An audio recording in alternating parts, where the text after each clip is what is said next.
friends, thank you for coming back to my studio. Maybe some of you know already, I have a children's wear label called Maiho.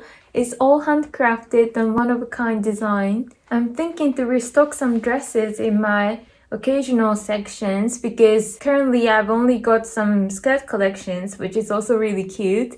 What I'm planning is occasional dresses, can be flower girl or birthday or any other celebration situations. So what you're gonna see in this video is drawing sketches and going to fabric shop, also make pattern and finally make dress fit to this mannequin. So grab a cup of tea and I hope you enjoy the creative journey with me.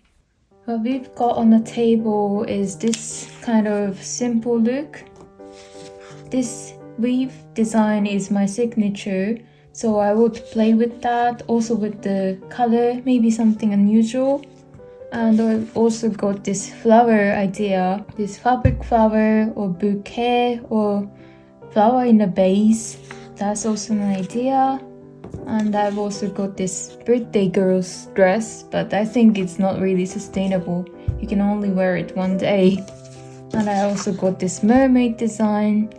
It's not enough, so I'll get a little bit more ideas. This is my Pinterest board. What I'm looking for is the color combinations or this kind of fabric choices. Also, I really love the idea of making something out of fabric, such as this one.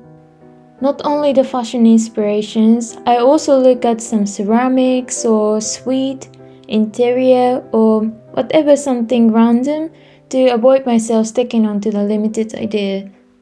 So Pinterest is definitely a good idea and it's really quick, but you need to be careful not to look at it too long, so you don't need to end up copying something. I also look back my sketches that I previously was drawing and maybe I didn't use it. It can be an idea. I also look into some books. This is a children's wear pattern book, but it's quite helpful because you can see how technically can make that dress and can imagine out of that pattern as well.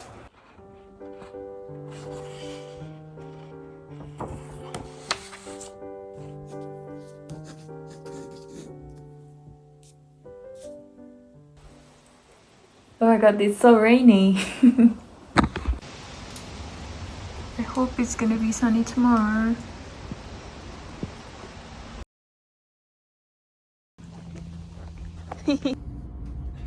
So we went around Dortmund and Wuppertal area and popped into 3 of my favorite fabric shops. I uploaded the video all about fabric shopping last week, so you can also have a look if you're curious. And I picked this beautiful silk satin and off-white soft tulle for this project.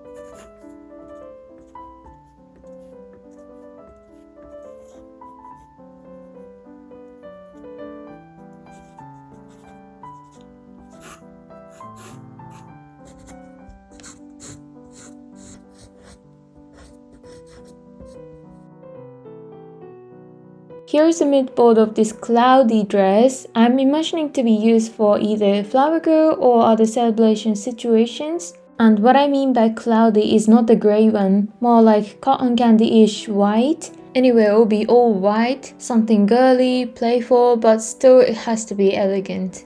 Okay, I got a fabric here, also the design. So now we're gonna move on to the pattern making. I think I have the similar pattern. See?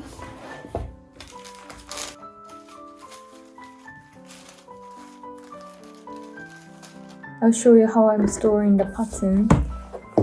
I'm putting it in the file folder like this, and I write the size and draw the little bit illustration, so you will see what kind of size and what kind of style it is.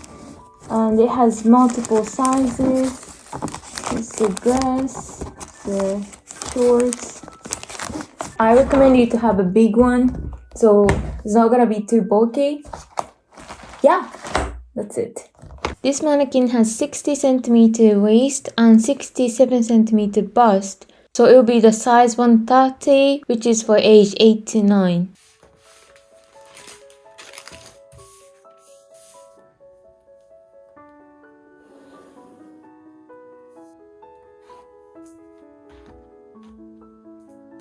So I went up 1.2 centimeter here, also here as well, but here is 0.8 centimeter. Here is just 1 centimeter, here also is all the same. And I made a keyhole closure for the back side.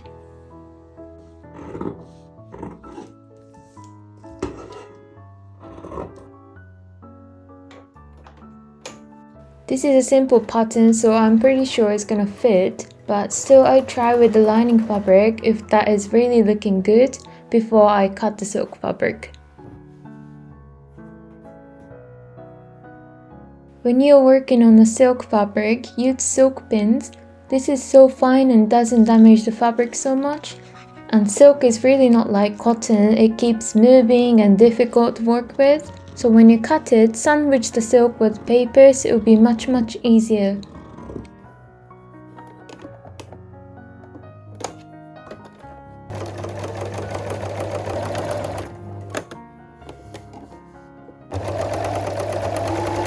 Okay, here we got the bodice. Now let's move on to the puff sleeve making. I was looking at the pattern to refresh my memory. I think what I want is pretty much like this third gathered puff sleeve pattern, because what I want is this balloon, more volume-ish sleeve, so I need here to be way longer than this one. So what I drafted is this one, using the last pattern I was using for the yellow dress.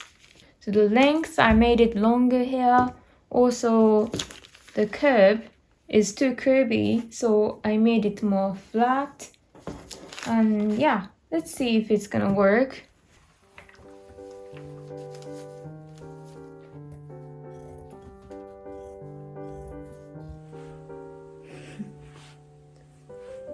Looks okay.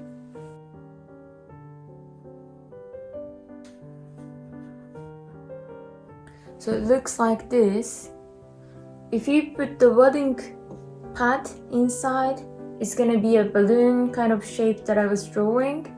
So I think I would go for it and hope it's gonna also work with this fabric. Let's see.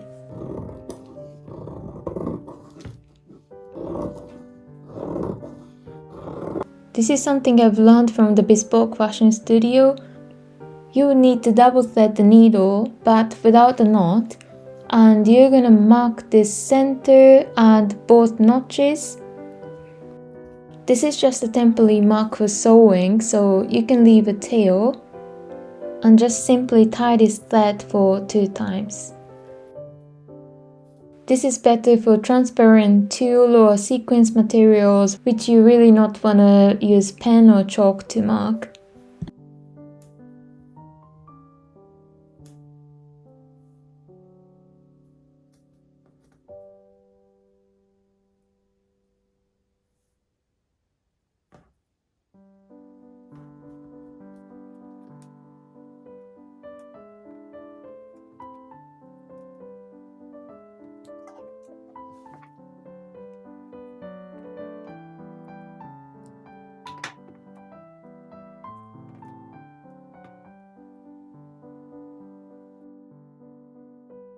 Hi.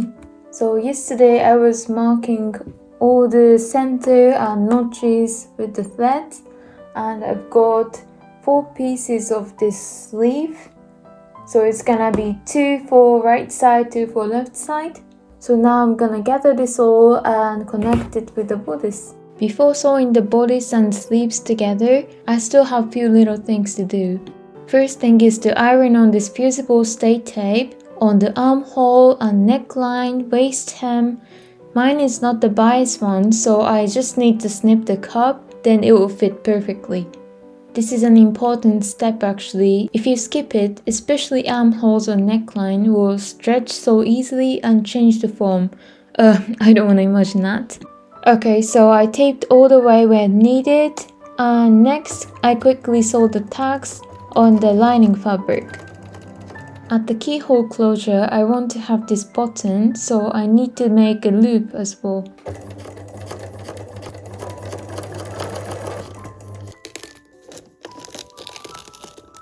Now I sew the loop inside out. What you want to do is to cut this part like triangle.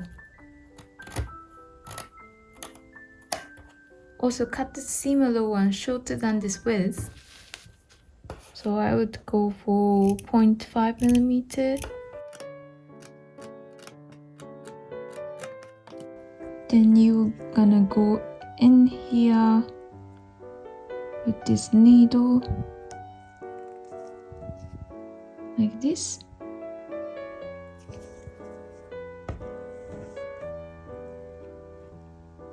Use this part of the needle, then go into this loop.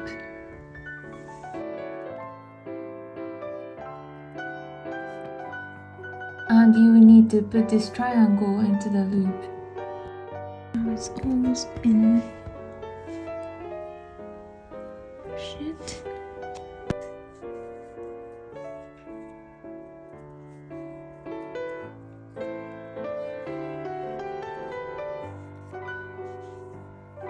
And you can already make a loop, plus adjust the size to the button. My button is 1 cm, so my loop is 2.5 cm in this case.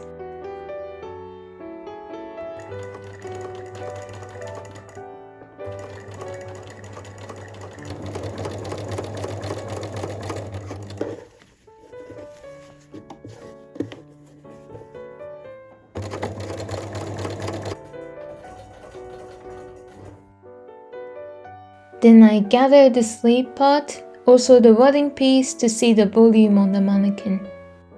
I first made this button for the frill pad inside of the puff sleeve, but I found out here the length is too long and it weirdly stands up the puff sleeve and it's just too much wadding inside. So I'd like to cut here to minimize the size a little bit.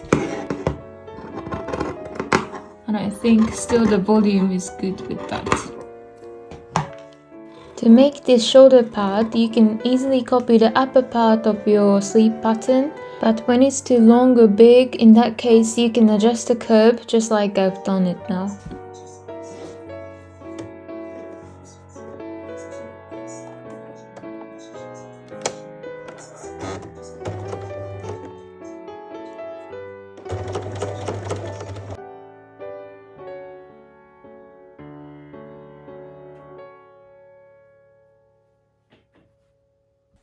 Okay, this frill part looks much better. It's more minimalized and it doesn't stand up too much. So I would go for it. And in the last piece I was using the teal fabric, but it's showing the wooden piece, so it's not really beautiful. So I would use the silk fabric to cover the wooden.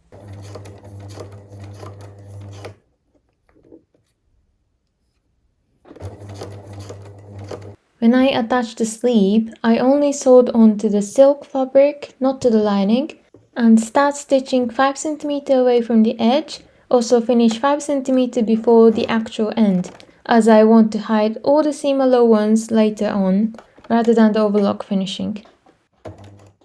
At this point this is just basting, so I'm sewing 0.5 cm on the seam allowance.